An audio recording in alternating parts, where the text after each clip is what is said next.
Okay, hi everyone.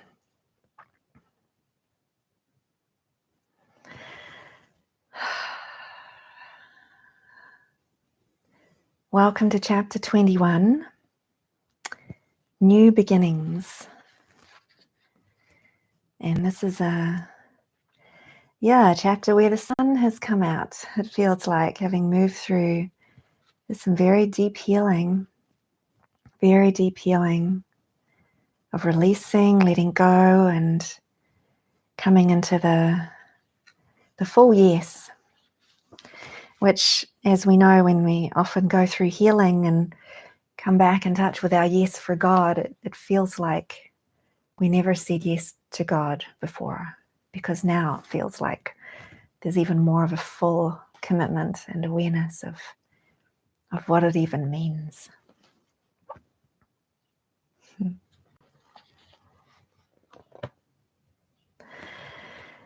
Okay, so we just take a moment of silence just to drop in before we begin.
Thank you. Okay, chapter 21, New Beginnings, summer 2006. And we start with a quote from the workbook, lesson 75 in the course. Today we celebrate the happy ending to your long dream of disaster. There are no dark dreams now. The light has come. Today the time of light begins for you and everyone. It is a new era in which a new world is born. The old one has left no trace upon it in its passing. Today we see a different world because the light has come.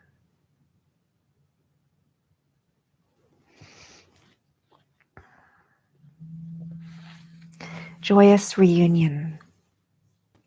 I was still in prayer about whether to stay in New Zealand or rejoin David in the United States.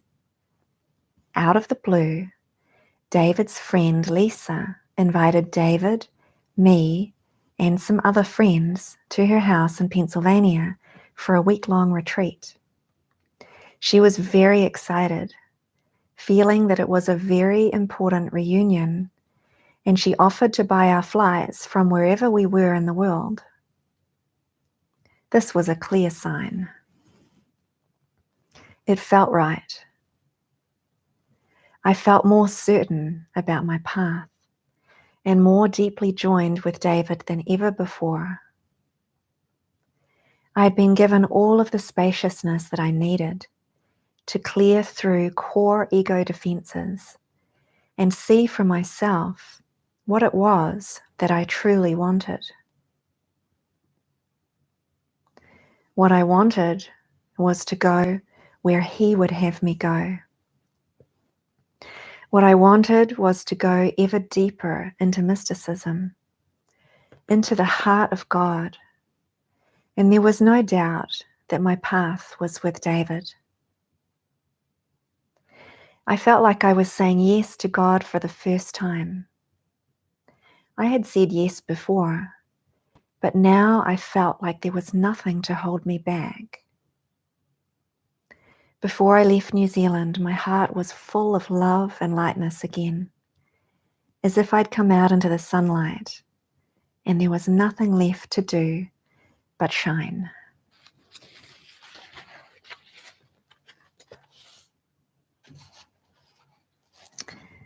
After a long journey, I arrived in Pennsylvania, and David met me at the airport.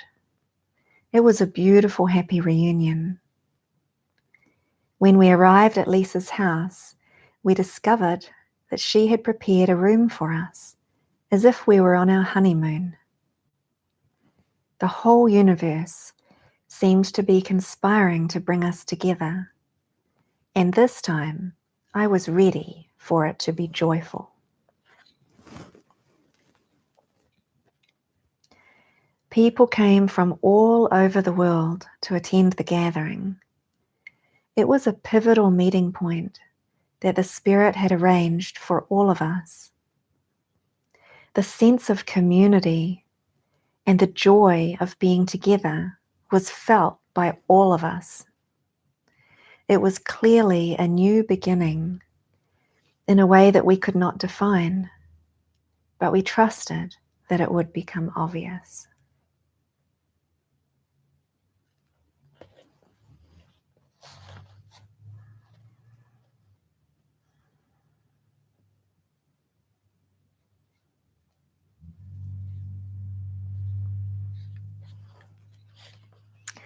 The past is gone. The experience of being with mighty companions, reveling in our union with God, was pure joy. We were all so grateful. The sound of laughter was the last thing I heard before falling asleep every night, and the first thing I woke up to every morning. One morning during the retreat, I was sitting outside by the fire pit across from my new friend Peter when I had yet another mystical experience. We had just opened our eyes after meditating when the world disappeared into a misty white light.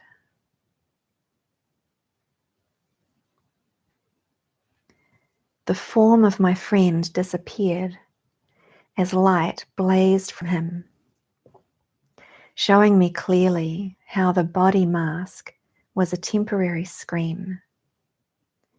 The experience seemed to go on, and I allowed myself to surrender completely to releasing the illusion of the world. Everything around us disappeared, and all that was left was pure love and light. After some time, a soft rain began to fall, and the world of form gradually came back into my awareness. Everyone had moved inside and gathered around David in the living room. As I went inside, David looked up from his chair and saw my big, wide eyes. "Oh, you're having one of those experiences," he said, beaming in recognition. I felt like a child, completely clueless and a little wobbly on my legs. David gently ushered me to sit on his lap and continued right on with a deep discussion with the group, zooming into the topic of accepting the atonement.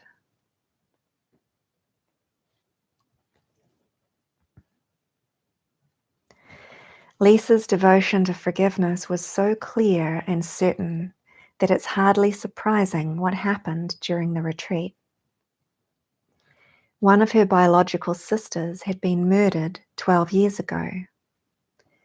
The murderer, who had been convicted, had spent the last 10 years in isolation on death row.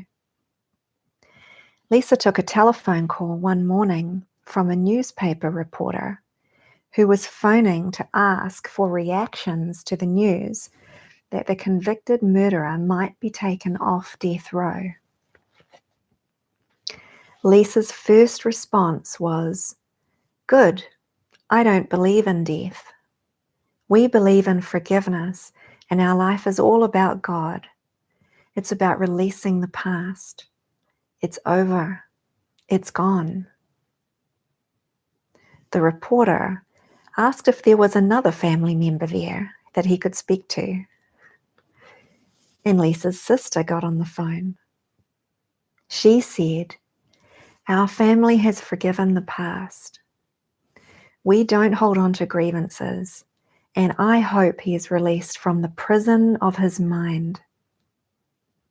I hope he gets this message because he deserves to be free from guilt."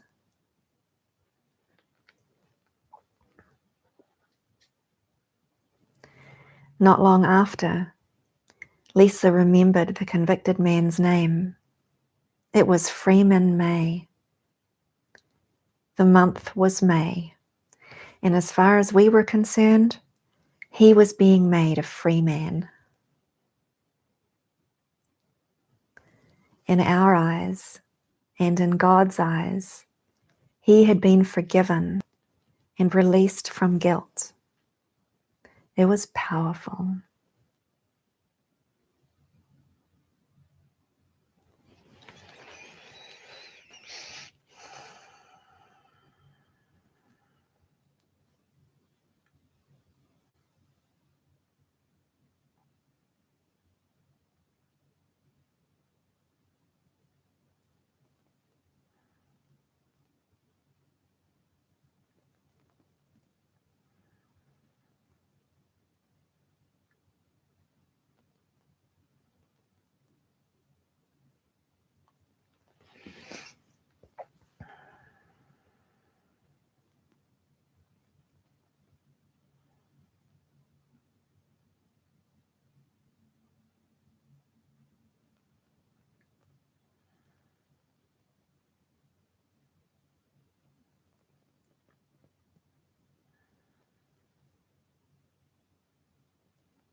God, my Father, only you. Following the retreat in Pennsylvania, I basked in the afterglow of an incredible week of miracles and joy. I felt so in love with David, with God, with life, with every blessed moment. My relationship with David once again reflected the pure, open honesty of my relationship with God.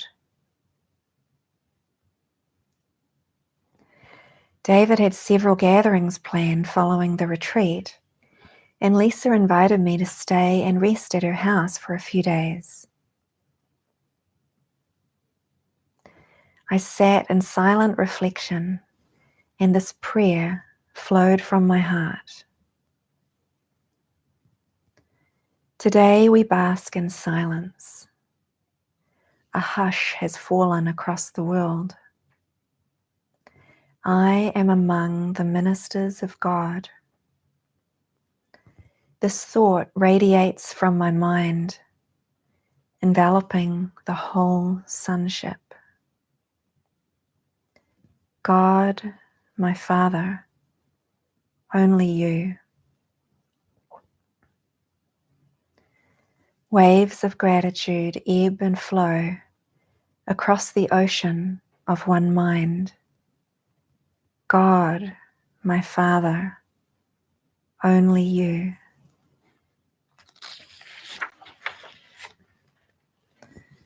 Innocent children, waking from a dream, realizing none of it was real. My hand is in yours, my eyes turned to you. My heart is given and will forever be true to God, my Father, only you. I place my life in your hands. I place my trust in your word. I give my life to you. And now I am home with you. There is no journey. You are my destination. There is nothing else. You are all. I am love. I am whole with you. And now is the time to laugh and play. Now is the time to rejoice. Now is the time to share the good news. He is here. I am home. I am free.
Angels show up.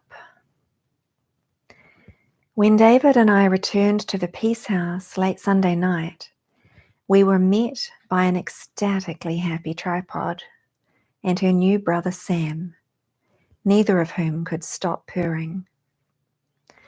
Around 3 a.m., I was woken by Tripod leaping onto my chest, unable to contain her love. She was as happy that I was back as I was. I'd been in prayer about getting some help with the Peace House. David and I were away so much, and it felt like it hadn't had a good, solid cleaning for years. Watching Lisa clean up after the retreat at her place had instantly changed the way I felt about housekeeping. She lit candles, put on music, and poured her heart into it. The place literally sparkled when she was finished. Lisa cleaned for God and did it with great joy.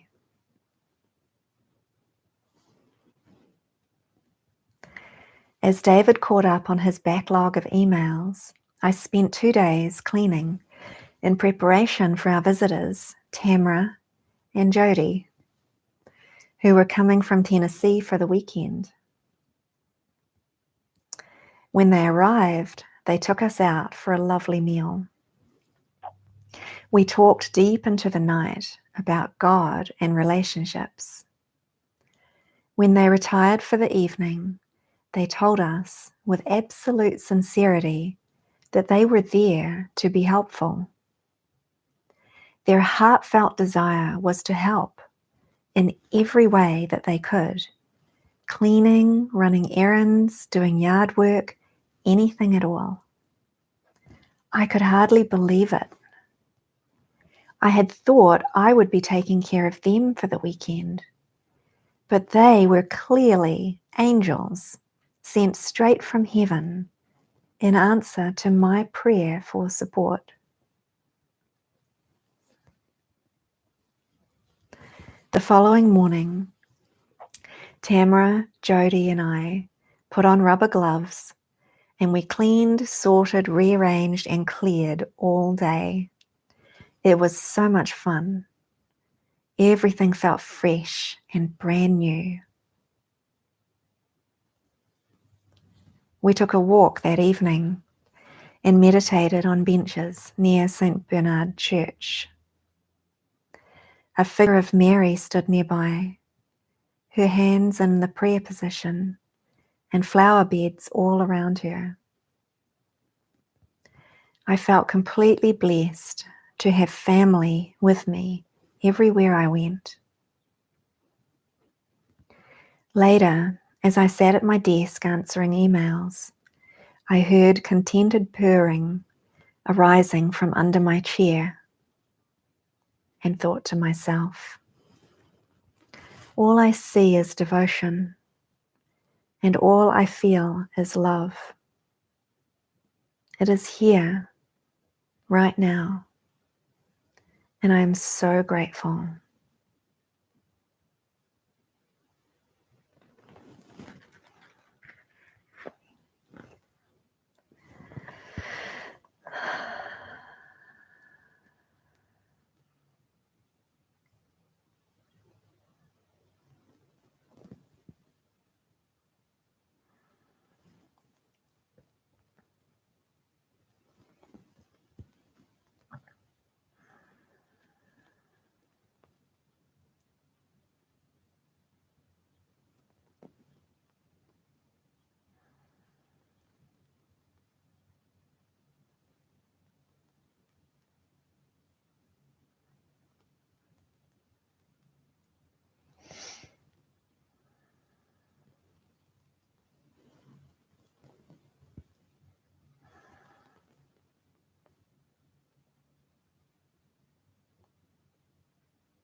Beyond manifesting.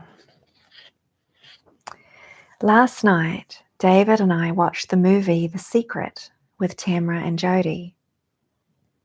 The movie is a fantastic lead-in to realizing the power of the mind and the law of attraction. What we focus on and want is what we receive.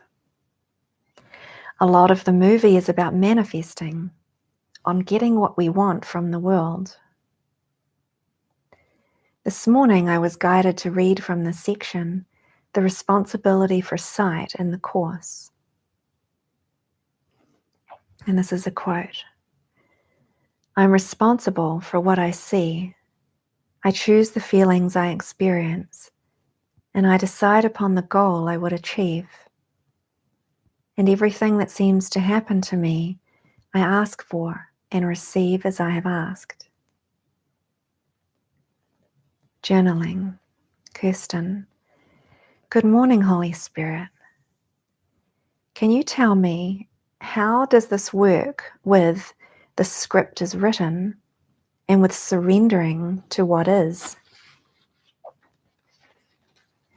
Holy Spirit. The observer is a state of mind in which you know yourself to be beyond the battleground, at one with God, and therefore not at the mercy of the world.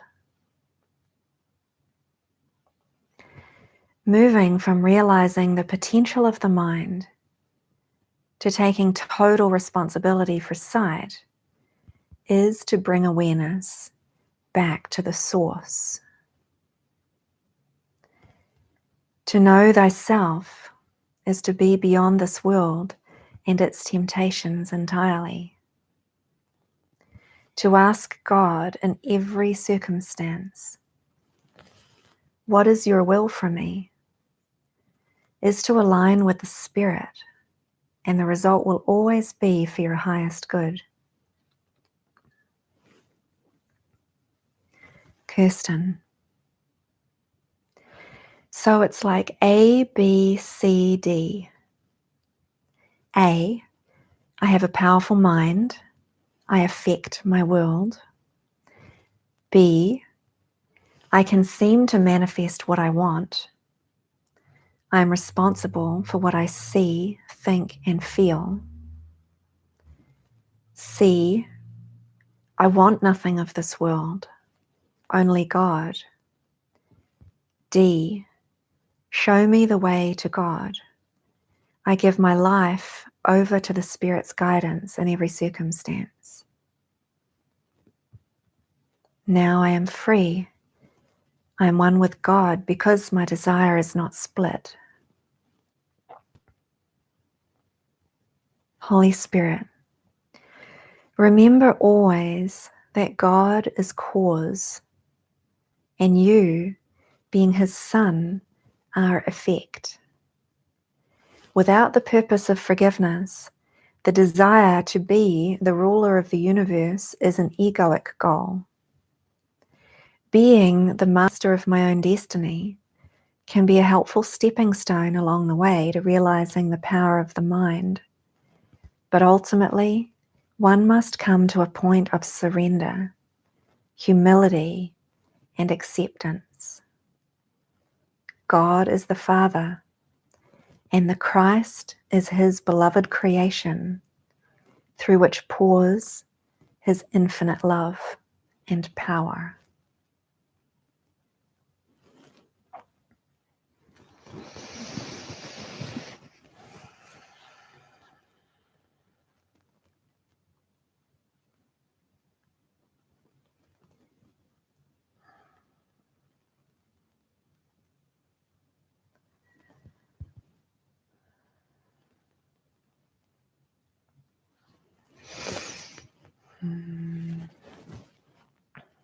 Thank you, everyone. Well, that was actually a short chapter. So I'm feeling to read another chapter. So we will take a little break here for half an hour. It is, well, my timing, it's 11 o'clock. So at 11:30 a.m. my time, we'll continue if you'd like to come back for chapter 22, Teach Only Love. So I'll end this live stream and set up a new event and we can continue. Actually, I have the link. Oh, I haven't made it public yet.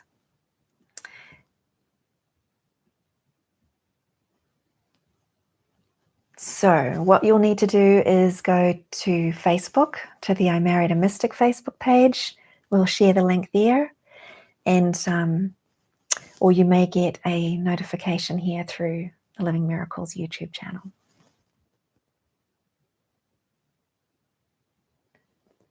Okay, thank you, everyone.